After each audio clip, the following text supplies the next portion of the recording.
Olá pessoal, sejam bem-vindos à Academia Sauville. Desta vez iremos falar sobre a lei de Gauss. Então, neste vídeo, você sairá sabendo praticamente a essência da lei de Gauss. Sem ter que decorar, saberemos aqui o que é, na verdade, o que que a lei de Gauss vem resolver, o que que a lei de Gauss pretende nos trazer. Por que que a lei de Gauss é muito fundamental no estudo da eletrostática. Então, a lei de Gauss é a lei que é muito usada na eletrostática, quando se quer falar de potencial elétrico, quando nós queremos calcular campos elétricos e tal. Então, neste vídeo iremos perceber por que, que essa lei de Gauss é demasiado importante. Então, não saia deste vídeo, inscreva-se no vídeo, inscreva-se no canal, siga-nos de tal modo que possamos trazer aqui mais informações, possamos trazer aqui mais conteúdos que são de demasiada importância para a vida acadêmica de diversos estudantes. Se você é um deles, queira já colocar aí o seu like e siga o canal de tal modo que todos nós possamos evoluir juntos nesta caminhada que visa trazer conhecimento, não é? Então vamos aqui continuar e falaremos da lei de Gauss. Para falar da lei de Gauss, eu aqui irei começar com o fundamental. O que seria o fundamental? Vamos lá ver aqui. Eu colocarei aqui esta bolinha. Esta bolinha simboliza uma carga elétrica, ok? Simboliza uma carga elétrica. Como nós sabemos, quando nós temos uma carga elétrica, ela ao seu redor altera as propriedades do meio, ok? Então, as propriedades do meio, este meio que está à volta da carga, fica alterado devido à presença desta carga elétrica vermelha. Ou seja, ela gera linhas de campo, ela gera um campo elétrico ao seu redor quando ela está em repouso, ok? Então, ela gera linhas de campo, conforme nós podemos observar, ela gera linhas de campo em todas as direções, inclusive aquelas em que eu não coloquei aqui. Temos linhas de campo em todas as direções. E se formos observar, as linhas de campo afastam-se da carga, para dizer que esta carga que é aqui considerada é uma carga positiva. Então, como é que nós temos calculado o campo elétrico gerado por uma carga? Nós aqui isolamos um certo ponto e nós queremos aqui saber qual é a intensidade do campo elétrico gerado por esta carga neste ponto preciso. Mas vejam que nós não temos apenas este ponto, temos diferentes pontos aqui.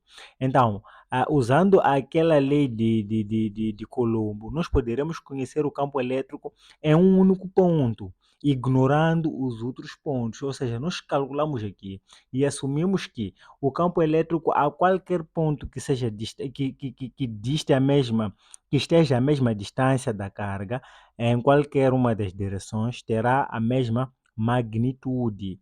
Mas essa forma de medir não é tão precisa assim. Então vamos observar primeiro como é que nós fazemos. Então nós escolhemos aqui este ponto, poderíamos chamar este ponto de ponto P. Este ponto P, ele foi selecionado nesta linha, nesta direção aqui. Então, podemos colocar esta direção, uma linha que representa a direção. Esta direção deve ser representada por um vetor unitário, vamos chamar de vetor unitário R. O vetor unitário R é que nos indica esta direção, né? Esta direção e automaticamente também o sentido no qual nós estamos medindo o campo elétrico, ou seja, esse sentido desta reta aqui, onde nós queremos medir o campo elétrico. Para cada linha aqui, temos um vetor deste tipo, um vetor unitário que vai nos indicar a direção no qual nós queremos medir o campo. Então, nós queremos medir o campo nesta linha, nesta direção aqui. Então, o vetor campo elétrico, ele irá apontar para cá. Esta linha reta aqui, essa seta, cada seta azul aqui indica o vetor campo elétrico. Então, podemos observar que temos a distância da carga até o ponto no qual nós queremos medir o campo elétrico. Vamos chamar essa distância de distância R. Distância R é a distância de onde temos a carga até o ponto P. Tudo bem. Então, esta carga, vamos chamar de carga Q. Então, podemos aqui ter a expressão do campo elétrico. O campo elétrico será dado por esta expressão. Então, já agora, dizer que o campo elétrico é um vetor. O que isso quer dizer? O campo elétrico contém uma direção e tem uma direção, um sentido e um módulo, ok? Então, a direção do campo elétrico irá coincidir, será a direção deste vetor unitário aqui, ok? Será a direção deste vetor unitário aqui. Então, o vetor campo elétrico na direção de R será igual a 1 sobre 4 πμ0. Isto aqui é o que nós representamos por vezes pela letra K, 0, que representa as propriedades do meio no vácuo, vezes a carga que gera o campo elétrico sobre R ao quadrado, onde R ao quadrado é a distância de onde nós temos a carga até onde nós pretendemos medir o campo. Neste caso seria no ponto P, e a distância a distância entre a carga e o ponto no qual nós pretendemos medir o campo elétrico é R. E este vetor unitário R nos indica que o campo elétrico está nesta direção. Então, conforme eu já dizia, para cada linha aqui, nós teremos um vetor do tipo que nos indicará aquela direção. Então, nós poderemos calcular o campo elétrico em cada uma das direções. Vejam só, posso calcular aqui, aqui, aqui, mas vejam que existem linhas que eu não representei aqui. Então, vamos supor que a gente quisesse calcular o vetor campo elétrico em todas as linhas. Concordam comigo que não seria tão preciso, não seria muito confortável ter de pegar cada linha aqui, calcular o campo elétrico em cada linha, para depois somar tudo isso, se quiséssemos saber a quantidade total de linhas que saem daqui. Não seria tão fácil assim. E é aí onde entra a lei de Gauss. Então, a lei de Gauss é uma ferramenta que nos permite colecionar, nos permite conhecer a quantidade de linhas de campo que irão sair de uma certa carga, que irão sair, desculpem-me, então nos permite conhecer a quantidade de linhas de campo que irão sair de uma certa carga. Então, podemos aqui observar o seguinte, vamos supor que a gente coloque aqui uma certa superfície, né? Temos essa superfície, vejam só, eu tenho linhas de campo que estão divergindo desta carga. Então, se eu colocar aqui uma superfície, imagine essa superfície como sendo uma bola. Eu tenho uma carga e eu coloco esta carga dentro de uma bola. Aquela bola ela irá colecionar todas as linhas, inclusive aquelas que eu não coloquei aqui. Então, todas as linhas serão delimitadas por esta superfície aqui. Então, esta superfície fechada que cobre a carga de tal modo que a gente possa colecionar todas as linhas que saiam desta carga, chama-se superfície gaussiana. Então, a lei de Gauss ela é muito precisa, por quê? Porque ela nos permite conhecer o campo elétrico gerado por toda a carga, não somente num ponto, mas sim por todos os pontos ao redor, né? Ao redor da carga, conhecendo dessa forma, de forma um pouco mais precisa, a intensidade deste campo elétrico. Então, vamos considerar aqui mais uma figura. Imaginemos esse cubo aqui. Aqui temos uma superfície esférica. Imaginemos esse cubo aqui, né? Temos esse cubo. Este cubo tem ali, são seis faces, não é? Uma, duas, três, quatro, cinco. Um cubo tem 6 faces. Então, cada face aqui é quadrática, ok? É uma face quadrada.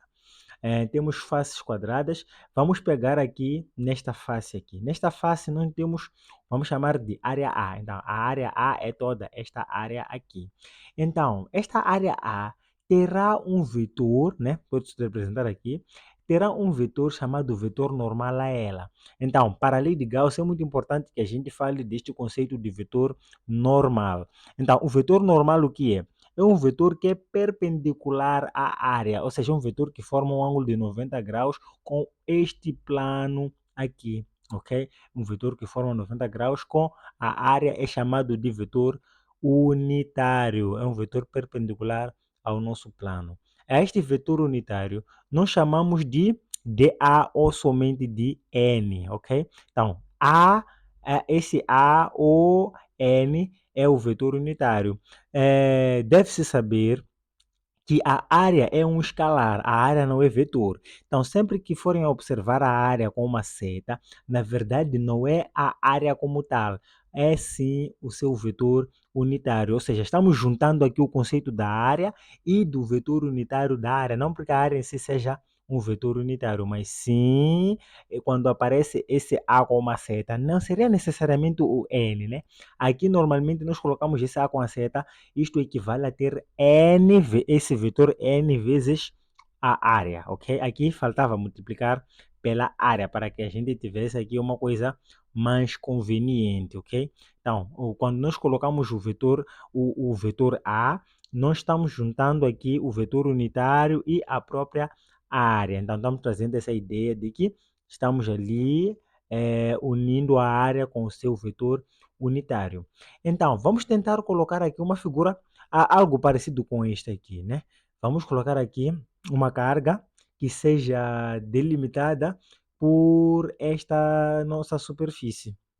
Então, temos ali a carga e envolvemos-la dentro de um cubo. Então, este cubo, o mesmo que acontecia nesta superfície, o cubo também irá fechar todas as linhas, de tal modo que todas as linhas serão certamente em cada uma das faces existentes aqui, porque nós temos linhas que saem até para fora da tela, né? Então, também serão delimitadas as linhas por esta superfície. Ok, tudo bem. O que que nós podemos aqui observar? Vamos lá ver aqui. Nós temos aqui o vetor campo elétrico ER, conforme nós tínhamos lá também. Tínhamos o vetor campo elétrico ER, aqui temos o vetor normal à superfície, ou seja, a esta área. Nós podemos multiplicar, vejam que nós temos o campo elétrico apontando na mesma direção que o vetor área, mas isso nem sempre acontece. Se forem observar isto aqui, esse vetor aqui, ele também sai desta área, mas ele não é perpendicular à área, ou seja, não é um vetor que é paralelo ao vetor normal. Todos os vetores que são paralelos ao vetor normal são perpendiculares a esta área, ok? Então, podemos observar que nem todos os vetores são perpendiculares, mas nós estamos considerando um caso isolado deste vetor campo elétrico, que é representado por essa linha azul que está um pouco aqui para trás, e esses dois vetores são perpendiculares. Eu posso fazer o produto interno entre esses dois vetores, produto interno ou produto escalar entre os vetores. Vejam só, se eu fizer o produto interno entre o vetor campo elétrico e o vetor área, ou seja, o vetor unitário, né? A área vezes o vetor unitário, este produto aqui gera um nome a este produto aqui é dado o nome de fluxo, ok? Chama-se fluxo de campo elétrico. Um fluxo, normalmente, o que é? É o produto interno entre um vetor e o vetor normal da área vezes uma área. Ou seja, sempre que eu tiver um vetor, o produto interno entre um vetor e o vetor unitário da área vezes a própria área, porque conforme eu estava a dizer aqui, esse A com seta é N com seta vezes a área. Sempre que tivermos uma coisa desta aqui, nós estamos esperando de fluxo. Se o vetor que multiplica pela área for o campo elétrico, então chama-se fluxo de campo elétrico. Se o vetor que multiplica pela área for o vetor densidade de campo magnético, então nós teremos ali o fluxo de campo magnético. Então nós teremos esse conceito mais para frente quando falaremos do campo magnético, falaremos do vetor fluxo, falaremos do fluxo magnético. Já agora, o fluxo não é um vetor, ok? O fluxo é um escalar, pois ele resulta do produto escalar de dois vetores. O produto escalar nos dá como resultado o fluxo, um escalar, desculpa, nos dá como resultado um escalar. Então, nós aqui temos o produto entre o vetor campo elétrico e o vetor A. Este produto nos dá o fluxo, e o fluxo é representado pela letra grega φ. Ok? Esta é a letra que representa o fluxo, independentemente de qual seja o fluxo. O fluxo pode ser do vetor campo elétrico, pode ser fluxo da densidade do campo magnético, diferentes fluxos, ok? Já dizer que agora esta expressão, na verdade, é uma expressão matemática, ok? Isso aqui, esse conhecimento vem da matemática, onde se nós temos uma certa, um certo vetor, né? Que vai se espalhando, diversas linhas, fluxos seriam diferentes linhas, né? Que vão se espalhando, e nós colocamos lá uma certa superfície que é atravessada por linhas.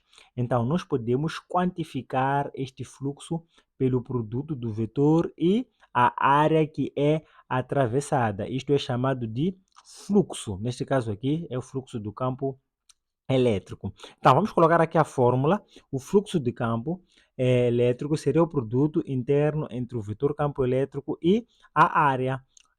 Este produto interno aqui é dado pelo módulo do vetor campo elétrico vezes o módulo da área vezes o cosseno do ângulo formado entre os dois vetores, né? Está aqui. Então, é o módulo do campo elétrico vezes o módulo da área vezes o cosseno do produto interno entre o campo elétrico e a área, ok? Então, se esses dois vetores forem paralelos, ou seja, se eles formarem um ângulo de 90 de 0 graus, este cosseno aqui nos dará o valor 1, porque o cosseno de 0 é 1. Então, este produto só se limitará em ER vezes A, ou seja, seria o produto entre os módulos apenas.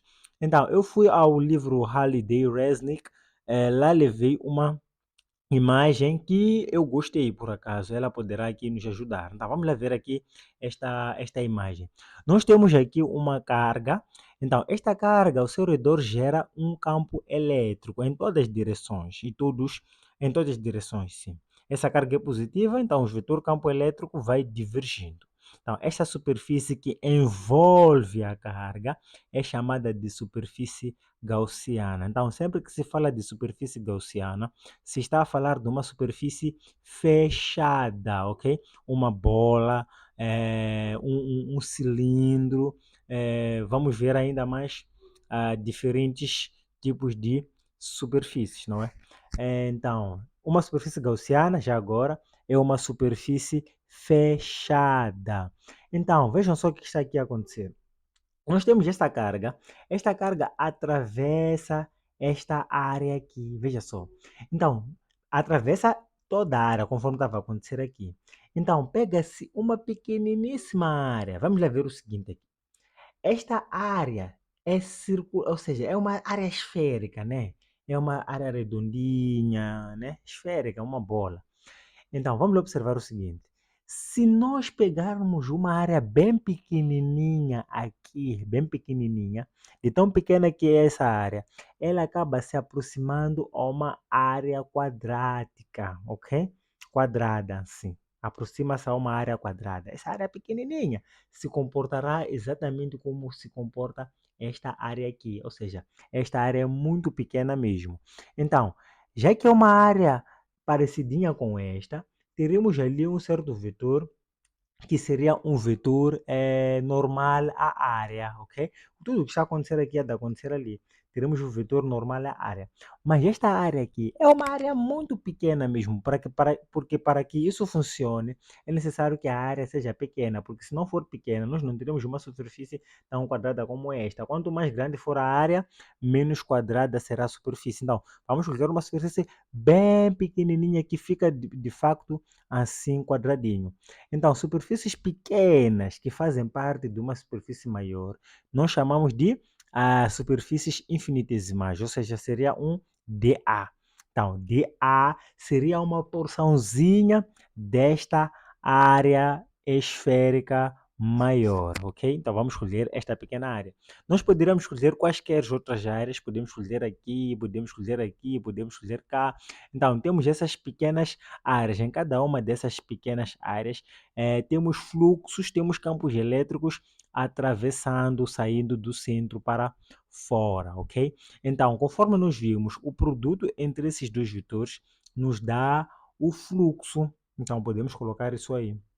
É, então, o fluxo seria o quê? Seria integral fechada de E vezes dA. Viram que aqui nós só colocamos vetor campo elétrico e o vetor área. Por quê?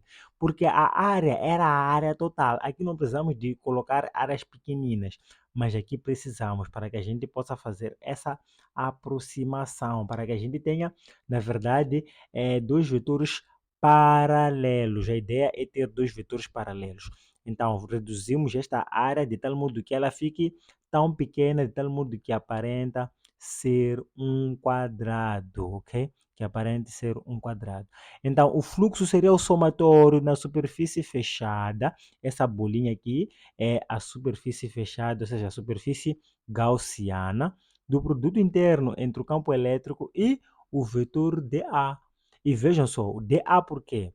É essa área, a área pequena aqui. Então, nós queremos somar todas as áreas que cobrem a nossa superfície gaussiana. É por isso que vem a integral fechada aqui. Então, vamos somar tudo até fechar a superfície gaussiana.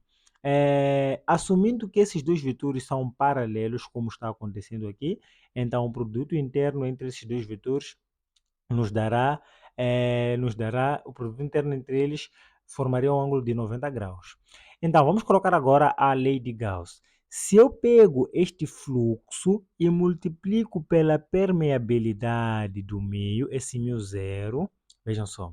Se eu multiplico a permeabilidade elétrica pelo fluxo, isto me dá a carga envolvida, ou seja, o produto entre a permeabilidade do meio e o fluxo me dá aquilo que está gerando o fluxo, ok? E essa aqui, na verdade, é a dita lei de Gauss. A lei de Gauss diz que μ0 vezes o fluxo é igual à carga envolvida. E qual é a carga envolvida? É a carga que se encontra dentro da superfície gaussiana, ok? Então, nós sabemos que o fluxo é dado por esta expressão. Então, no lugar do fluxo, nós podemos substituir por isto aqui. Então, ficaremos com essa expressão. μ0 vezes integral fechada de vetor campo elétrico vezes dA. Isso aqui é igual à carga envolvida. Então, sempre que ouvirem falar da lei de Gauss, nada mais, nada menos é que isto aqui, onde esta área refere-se à área da superfície gaussiana. A área da superfície gaussiana é uma área meio que imaginária, muitas das vezes é imaginária, mas ela pode não ser. Mas geralmente nós tratamos de uma superfície imaginária. Supomos que temos lá uma certa superfície e através dessa superfície atravessarão as linhas de campo. Então queremos captar todas as linhas de campo. Então a lei de Gauss é fundamental porque ela nos dá o valor do campo elétrico em todas as direções. Ok? Em todas as direções, aqui até aquela mais pequena, aquela mais próxima, todas as direções, nós conseguiremos aqui capturar, pois nós estamos envolvendo a nossa carga e conseguimos medir todo o campo elétrico, diferentemente do que acontecia quando nós pegávamos num ponto. Num ponto nós só tínhamos o conhecimento daquilo que acontecia naquele ponto, mas o que acontecia já aqui já não tínhamos. Então, aqui é uma coisa um pouco mais precisa. Então, a lei de Gauss ela é de fundamental importância porque ela vai nos dar uma informação um pouco mais credível, ok? Então, esse mil zero está aqui a multiplicar, ele poderá passar para o outro lado e ele poderá dividir. Então, é o que nós faremos agora. Passaremos ali o mil zero para o outro lado e ele passa a dividir. Então, essa expressão é a expressão que nos irá acompanhar no nosso dia a dia quando estivermos a falar da lei de Gauss. Usaremos muito isto aqui, falaremos de diferentes superfícies, porque para essa superfície, essa aqui é uma esfera, precisaremos de conhecer aqui a, aquilo, a simetria esférica, falaremos também aí da simetria cilíndrica, então veremos quais são, como é que nós resolvemos diferentes exercícios em função de diferentes tipos de simetrias que nós poderemos aqui encontrar. Então, as simetrias, elas nos ajudam, facilitam-nos na resolução de exercícios. Então, veremos aí alguns problemas, certamente, da lei de Gauss, onde nós procuraremos conhecer o campo elétrico no interior de uma esfera, na parte exterior da esfera, e essa esfera poderá ser maciça, essa esfera poderá ser oca também. Então, veremos como é que nós poderemos resolver diferentes tipos de exercícios para a aplicação da lei de Gauss, ok? Então, essa expressão nos dá a lei de Gauss. A lei de Gauss, propriamente dita, é na verdade esta aqui e esta que deriva dela, né? Então, acabamos chegando até aqui, ok? Já que esses dois vetores normalmente são paralelos, nós normalmente podemos tirar essas setas e colocar os vetores ali normalmente. Então, ok. Esta aqui é a equação que nós iremos usar para a resolução de quaisquer tipos de exercícios envolvendo a lei de Gauss. Então, muito obrigado, espero que tenham aqui entendido. Se não entenderam, coloquem aí nos comentários, eu poderei esclarecer-vos qualquer dúvida que tiverem. Então, esta era uma aula introdutória porque começarei aqui a resolver problemas da lei de Gauss. Não gostaria eu de começar a resolver problemas da lei de Gauss sem ter tido aqui um contato com este conteúdo teórico. Então, com os problemas, acho que será mais simples de entender, mas a lei de Gauss, na verdade, é basicamente isso. Ela nos permite conhecer a intensidade do campo elétrico, ou seja, o fluxo, a quantidade de linhas de campo que atravessam uma superfície em todas as direções, então dando-nos ainda mais a precisão, e diferente do que nós tínhamos quando tínhamos apenas um ponto, ok? O ponto era só para nos dar uma ideia do que é o campo elétrico, mas a lei de Gauss ela é mais precisa, ok? Então é importante que a gente entenda esta lei, pois ela é de fundamental importância. Então, subscreva-se no canal, não se esqueça de deixar aí o seu like, comente e juntos poderemos evoluir. Muito obrigado e até mais um vídeo. Veremos-nos por aí. Obrigado.